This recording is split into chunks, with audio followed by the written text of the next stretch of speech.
Live Tamil செய்திகள். சரிகமபா நிகழ்ச்சி 5 சீசனில் உங்களை மிகவும் கவர்ந்த போட்டியாளர் யார்? உங்களுக்கு பல போட்டியாளர்கள் இருக்கின்றார்கள். கடந்த முறை சீசன் 4ல் திவினேஷ் எதிர்பாராத அளவு வெற்றி பெற்றிருந்தார். பல பேர் யோகஸ்ரீயை எதிர்பார்த்திருந்தார்கள்.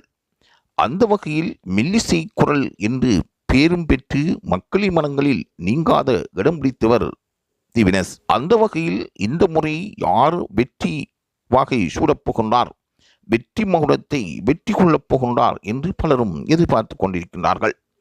அது சவேசனா, பவித்ராவா, இனியாவா என்று பலரும் கேள்வி கேட்கின்றார்கள். ஏனென்றால் போட்டியின் நெருக்கம் தற்பொழுது அதிகரித்துக் கொண்டு செல்கின்றது. ஒவ்வொரு வாரமும் யாரும் எதிர்பாராத அளவு போட்டியின் சுறுசுறுப்பு மற்றவர்களை மீன்மறக்கச் செய்கின்றது. போட்டியாளர்களும் கடுமையான சங்கீத பயிற்சியில் ஈடுபட்டு கொண்டிருக்கின்றார்கள்.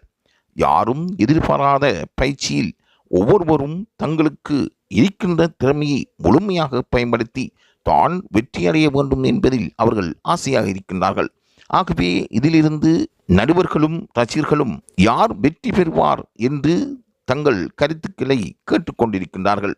ஆகவே தொடர்ந்தும் யார் வெற்றி பெறப் போகின்றார் என்று லைவ் தமிழ் செய்திகள் விரைவாக கருத்து கணிப்பு ஒன்றை நடத்தியிருக்கின்றது. அதனூடாக வெற்றியாளர் யார் என்று துல்லியமாக திவினேஷை கூறியது போல் லைவ் தமிழ் செய்திகள் இதில் யார் வெற்றியாளர் என்பதையும் உங்களுக்கு தரும் என்பதில் எந்தவித சந்தேகமும் இல்லை. தொடர்ந்தும் லைவ் தமிழ் செய்தியுடன் இணைந்திருங்கள்.